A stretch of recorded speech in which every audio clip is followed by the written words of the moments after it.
Bismillahirrahmanirrahim. Assalamualaikum warahmatullahi wabarakatuh. Kami dari kelompok 2 di sini akan mempresentasikan mengenai Daulah Abbasiyah membangun peradaban Islam. Kelompok kami beranggotakan 1. Muhammad Bagus Kurniawan, 2. Muhammad Baroni, 3. Naila Muadib, 4. Norma Fatimatus. A. Sejarah berdirinya Daulah Abbasiyah. Di sini kami pemakalah akan mempresentasikan 1. Faktor pendukung terbentuknya Daulah Abbasiyah, 2. Proses berdirinya Daulah Abbasiyah, 3. Para penguasa Daulah Abbasiyah, 4. Pohon silsilah pemimpin Daulah Abbasiyah, 5. Keruntuhan Daulah Abbasiyah.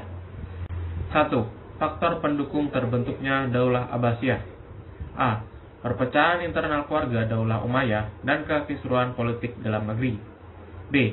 Munculnya gerakan perlawanan terhadap pemerintahan Daulah Umayyah yang dilakukan oleh kelompok Mawali, kelompok Dhahak bin Qais Asyibani, dan kelompok Syiah. C. Munculnya gerakan perlawanan terhadap pemerintahan Daulah Umayyah. D. Kekecewaan ulama dan tokoh agama kepada Khalifah Marwan bin Muhammad. E. Wafatnya Khalifah Marwan bin Muhammad, khalifah terakhir Daulah Umayyah, setelah kalah dalam pertempuran pada tahun 132 Hijriah atau 750 Masehi. Proses berdirinya Daulah Abbasiyah. Proses berdirinya Daulah Abbasiyah tidak terlepas dari sosok keluarga Bani Abbas bernama Ali bin Abdullah. Sebagai sepupu Rasulullah SAW, dia merasa yang paling berhak menjadi pemimpin setelah Khulafaur Rasyidin. Ali bin Abdullah melakukan propaganda anti Daulah Umayyah. Ia mencoba meraih simpati masyarakat luas dengan menamakan gerakan propagandanya sebagai keluarga Bani Hashim. Tetapi sebelum usahanya itu terwujud, Ali bin Abdullah wafat di tahun 124 Hijriah atau 742 Masehi. Ambisi Ali bin Abdullah selanjutnya dilanjutkan oleh putranya, yaitu Muhammad bin Ali. Setelah itu, Ibrahim bin Muhammad bertekad melanjutkan perjuangan para pendahulunya sepeninggalan Muhammad bin Ali.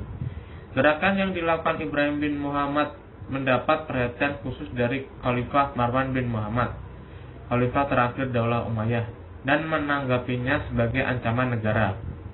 Untuk meredam gerakan Ibrahim bin Muhammad, pada tahun 128 Hijriah atau 740 Masehi, Ibrahim bin Muhammad tertangkap oleh pasukan Daulah Umayyah dan wafat dalam pengasingan. 3. Para penguasa Daulah Abbasiyah. A. Abdullah Abbas Asy-Syafa atau Abdullah bin Muhammad bin Ali Abdullah bin Al-Abbas,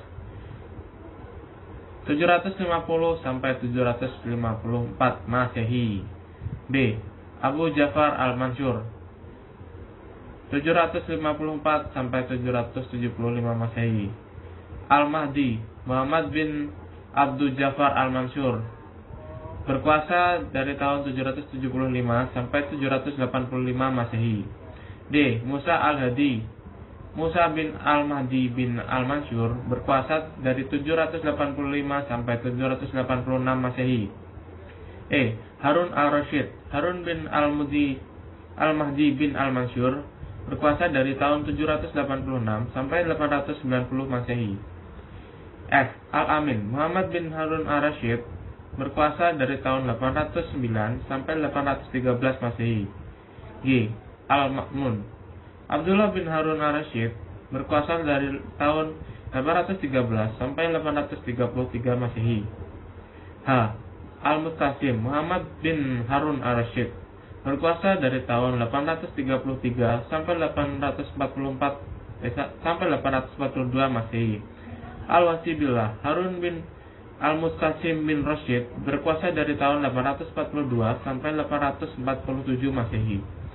J. Al-Mutawakil Allah Ja'far bin Mustasim bin Al-Rasyid, berkuasa dari 847 sampai 861 Masehi. Dan seterusnya. Dalam makalah sudah dijelaskan. Pembahasan yang selanjutnya yaitu mengenai pohon silsilah pemimpin Daulah Abbasiyah. Silsilah tersebut yang pertama itu Abdul Al-Muttalib, yang turun kepada Abdullah, yang turun kepada Muhammad, Al-Abbas turun kepada Allah, Abdullah turun kepada Ali, Ali turun kepada Muhammad, dan selanjutnya bisa dilihat silsilah ini. Dan selanjutnya yaitu keruntuhan Daulah Abbasiyah. Keruntuhan ini ada dua faktor penyebabnya, yaitu yang pertama faktor internal yang terdiri dari hubud dunya atau kecintaan yang berlebihan terhadap kemewahan dunia. Jadi dia itu terlalu cinta kepada dunia dan lupa kepada akhirat. Yang kedua, konflik keluarga Daulah Abbasiyah yang berujung pada perebutan kekuasaan. Jadi konflik dalam keluarga Daulah Abbasiyah ini karena perebutan atas kekuasaan. Yang ketiga, meningkatnya konflik keagamaan. Yang keempat, kelemahannya jiwa patriotisme dan nasionalisme. Sedangkan faktor eksternal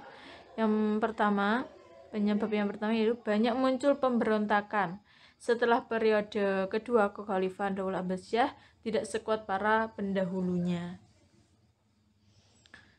Jadi waktu periode pertama dan kedua ini dan periode selanjutnya itu berbeda. Yang kedua, dominasi bangsa Turki dan bangsa Persia. Bangsa Turki dan bangsa Persia, Bani Buwayhi, banyak menguasai pemerintahan dan mempengaruhi kebijakan khalifah. Segala persoalan terkait jalannya roda pemerintah dikendalikan oleh bangsa Turki dan bangsa Persia. Yang selanjutnya atau poin B yaitu tentang kemajuan peradaban kebudayaan Islam pada masa Daulah Abbasiyah.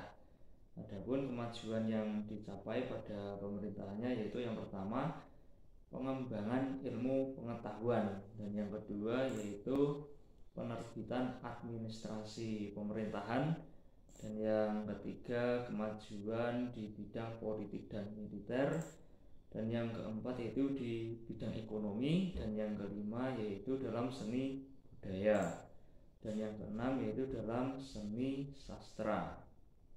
Untuk lebih jelasnya silakan teman-teman pelajari sendiri pada slide PowerPoint ini atau yang berada di makalah yang telah kami share.